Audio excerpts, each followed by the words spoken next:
चलिए देखिए आपसे क्या कह रहा है। क्वेश्चन नंबर 2 अनमोल,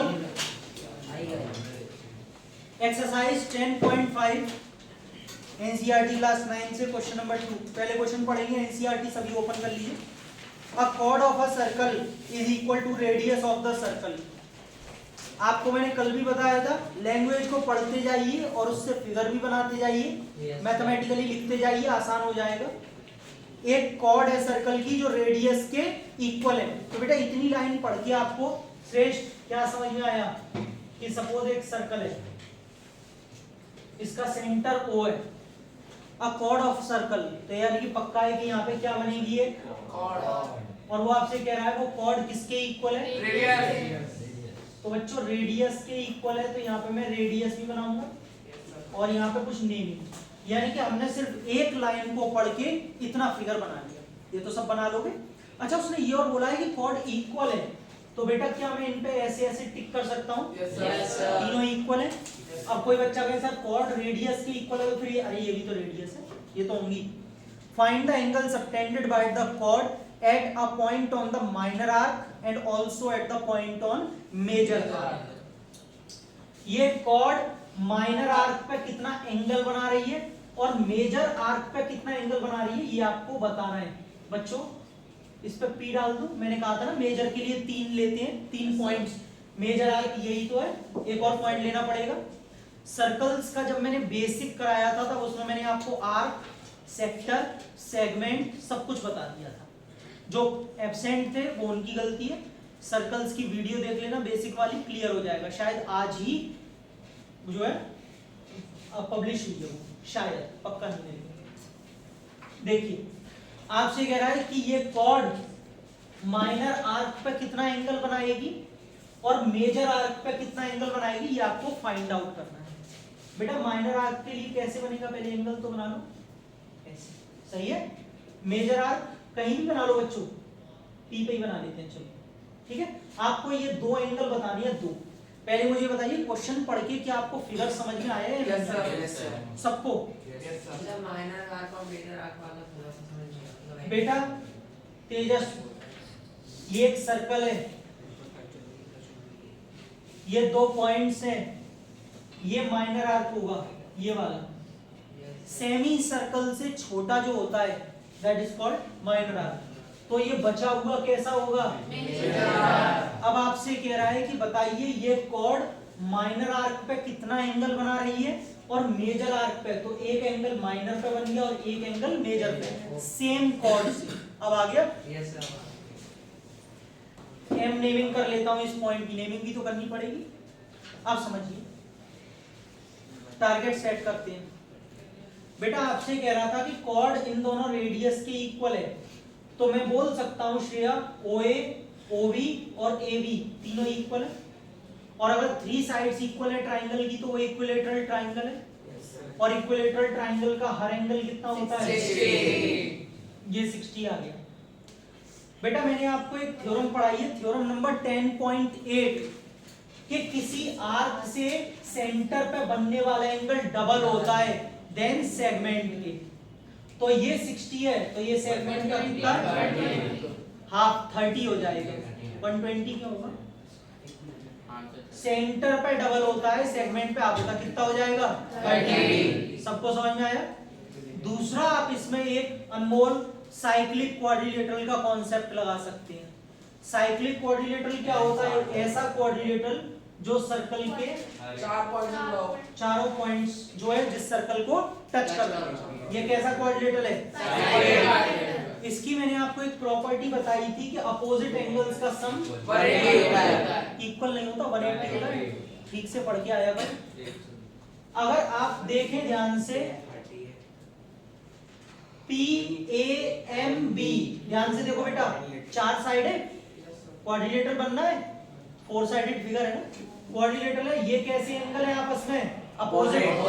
तो अगर ये आ चुका है तो ये भी आ जाएगा 150 डिग्री। बस खत्म। समझ में आया? इसका एक कॉन्सेप्ट और भी है, वो भी समझा देता हूं, समझ लो। देखो ये 60 आ चुका है। Yes sir. तो बेटा ये पीछे का पूरा कितना आएगा?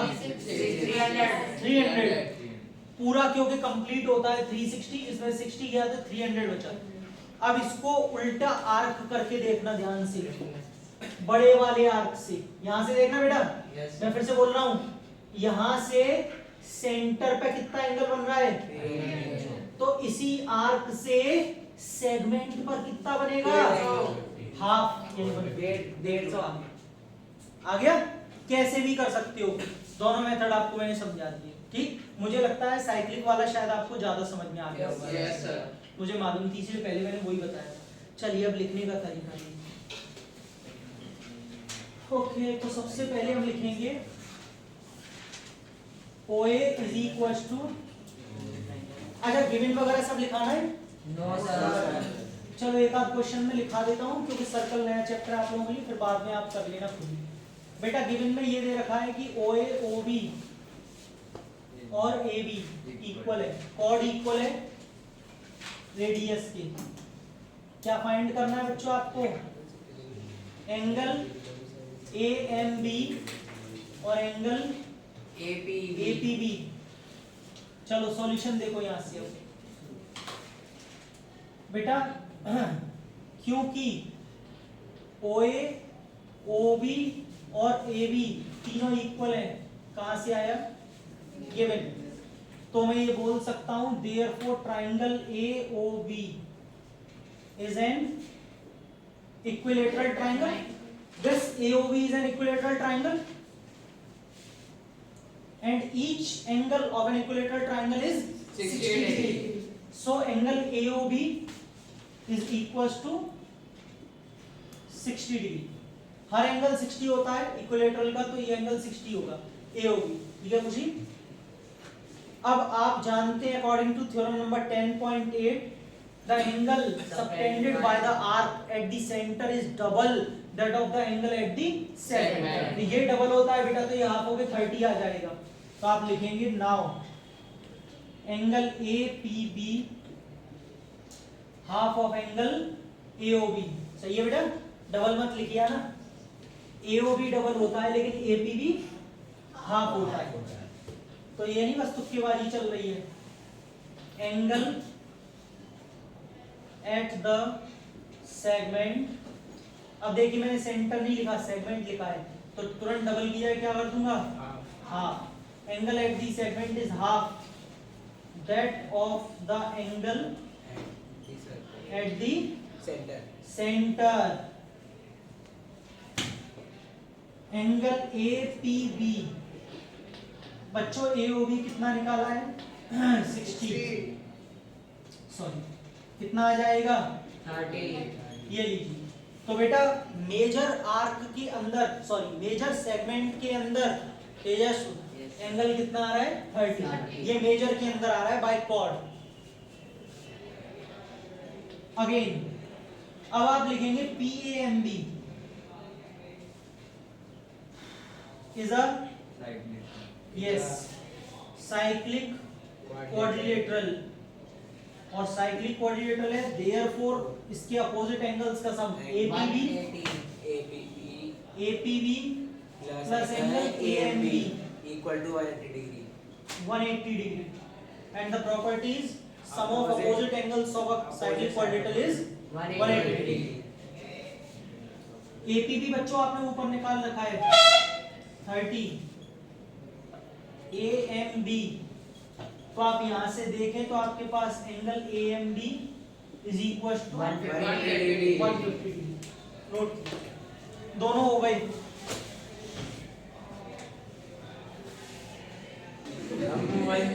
सर ये पास हम ज्यादा बोल रहा है, देखो सर ये कुछ ज्यादा ही खाता आपसे कह रहा है थर्ड, अब सुन लो थर्ड क्वेश्चन। तेजस आपको गिवन है एंगल PQR, कितना गिवन है 100 ये सेंटर है। आपसे कह रहा है एंगल OPR निकालना है, ये वाला एंगल, समझे बेटा? मैंने मेजर आर्क से ले रहा हूं, ये वाले से PR से, यहां से ध्यान से पहले देख लो बच्चों। ये बेटा यहां से अगर देखा जाए तो ये सेगमेंट पे ही तो एंगल बन रहा है। कितना बन रहा है बेटा 100, तो यहाँ सेंटर पे कितना बनेगा 200 डबल बनेगा। Yes sir. पक्का यहाँ तक समझ में आ गया? एंगल पहले पढ़ लो, देख लो, लिखवा कर लेना। POR twice of angle PQR। POR ये वाला एंगल कितना है? ट्वाइस होगा किसके? एक काम और करना, मैंने लिखना भूल गया, इसके आगे रिफ्लेक्स लिख लेना बेटा, क्योंकि 180 से बड़ा जब जाता है तो रिफ्लेक्स हो जाता है। अब बोले सर आपको कैसे मालूम? अरे सेमी सर्कल से बड़ा है भाई, देख लो, ये एक्यूट एंगल बनेगा, ये सही है, समझ में आ गया? सॉरी एक्यूट कह रहा हूँ, सेमी सर्कल 180 से छोटा बनेगा। तो यहां से अगर मैं निकालूं एंगल POR, PQR कितना है? 100, तो कितना आ गया? 200। आयुष अगर ये 200 है तो बेटा ये कितना आ जाएगा? 160। तो कंप्लीट एंगल कितना होता है? 360। तो मैं कह सकता हूं कि एंगल P, देखो अब इसमें मैं रिफ्लेक्स नहीं लिखूंगा, अब नहीं लिखूंगा, क्योंकि ये वाला एंगल POR है ना, ये 180 से छोटा है, तो ये रिफ्लेक्स नहीं जाएगा। एंगल POR कितना होगा? 360 डिग्री माइनस 200 कितना? 160। सुनते चलिए, POR हो गया। इन ट्राइंगल POR, इसमें देखें आप POR ट्राइंगल में, बच्चों आप एक बात बताओ, OP OR के इक्वल है कि नहीं?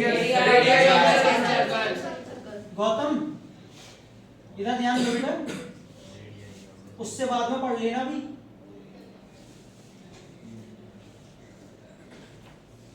रेडियाई ऑफ द, अगर अपोजिट साइड इक्वल है तो अपोजिट एंगल इक्वल है। Angle OPR angle ORP, OPR ORP दोनों अपोजिट एंगल इक्वल होंगे। इक्वेशन नंबर 1, रीजन क्या लिखेंगे? Angle opposite to equal sides are equal. श्रेष्ठ। अब हम देखें तो एंगल OPR और एंगल ORP, OPR ORP और एंगल POR, बेटा तीनों का सम कितना? ठीक है।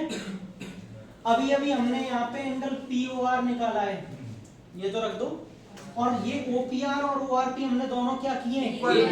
अब ये देखो फाइंड कौन सा करना है? OPR। इसको बचा के चलो, OPR और बेटा यहाँ से ORP को ऊपर से किसमें रिप्लेस कर, और यहाँ पे कितना है? 160। बोले कैसे? ये रहा 160 है बच्चों, 160 उधर जाके क्या हो जाएगा? और ये 2 OPR बन जाएगा। OPR हो गया 2 OPR, 2 से कट गया 10। क्लियर? Yes sir. थर्ड वाला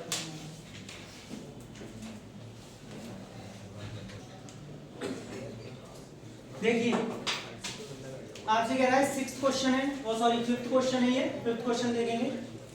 श्रेया बेटा ABCD are 4 points on a circle. आप देख पा रही हैं ABCD आपको 4 पॉइंट दिए हैं। प्रथम AC और BD इंटरसेक्ट कर रहे हैं, E पॉइंट पे कर रहे हैं, इस तरीके से कि एंगल BEC कितना है? BEC 130 डिग्री है। ECD कितना है बेटा? ECD 20 degree. ECD मतलब सिर्फ ये वाला, यस सर। दिख गया सबको? Yes sir. श्रेष्ठ एंगल BAC आपको फाइंड करना है। बेटा मैंने गिवन नहीं लिखा है, गिवन में आप लिख लेना, सिर्फ 2 एंगल दिए वही लिख लेना, और आपको निकालना क्या एंगल? BAC। गौतम BAC निकालना है। देखें दर्शन, आपको ये पता है कि ये 130 है, यस सर। तो बेटा इसमें आप 2 प्रॉपर्टी लगा सकते हो, मेरी आप सुन लीजिएगा पहले। एक्सटीरियर एंगल प्रॉपर्टी और लीनियर पेयर, कोई सी भी लगा सकते हैं। लेकिन अगर आप एक्सटीरियर लगाएंगे तो एक ही लगेगी, और लीनियर पेयर लगाएंगे तो आपको फिर दूसरी एंगल सम प्रॉपर्टी भी लगानी पड़ जाएगी। सुनते रहिए। अगर हम ट्राइंगल ECD के लिए बात करें तो ये वाला एंगल इस ट्राइंगल के लिए कैसा है? Exterior angle. और एंगल ये वाला बेटा नेमिंग क्या होगा? CEB। ध्यान से देख रहे हैं, CEB जो कि एक एक्सटीरियर एंगल है, CEB ये इन दोनों अपोजिट एंगल्स के सम के बच्चों नेमिंग क्या जाएगी EDC और ECD। इसमें आप क्या लिखेंगे सबको समझ में आ रहा है? Yes sir. गौतम CB कितना दिया है 130, ECD EDC निकालना है और ये कितना दे रखा है तो यहाँ से मैंने एंगल EDC निकालूंगा तो 110। ध्यान से देखिए ये मेरे पास 110 आ गया पानी को EDC। तो बेटा इस आर्क से अगर आप देखो तो यहाँ से एक एंगल इस सेगमेंट पर बन रहा है और इसी आर्क से एक सेगमेंट ये वाला बन रहा है, एक एंगल ये। Theorem number 10.9 angles in the same segment are equal. अगर बच्चे एब्सेंट थे तो बता भी देता हूं। सपोज ये कोई एक यहाँ पर आर्क है, यहाँ से दो एंगल बन रहे हैं तो बेटा इसको कहते थे angles in the same segment are equal. अगर सेम आर्क से दो एंगल बन रहे हैं तो एंगल ACB और एंगल ADB दोनों कैसे होंगे इक्वल। प्रूफ कराई थी थ्योरम यस सर जी। तो बच्चों अगर ये 110 आ चुका है तो ये भी 110। अब लिखेंगे कैसे बस वो लिखना है। So angle BAC is equal to angle EDC। पहले आपको ये लिखना है BAC ये वाला एंगल BDC के इक्वल। हाँ एक ही बात है, एक ही बात। अब कुछ बच्चे कहेंगे सर ये तो गड़बड़ है, आपने EDC क्यों लिखा है? बेटा इसको BDC लिख लो या EDC लिख लो, एक ही बात है। BDC ये रहा EDC एक ही चीज है ना। यस सर लिखेंगे क्या, रीजन क्या देंगे? Angles in the same segment are equal. चलिए ये हमने कितना निकाल रखा है ऊपर, बस खत्म। हाँ सिंपल, यस सर डिफिकल्ट नहीं था बेटा, बहुत सिंपल था ये क्वेश्चन।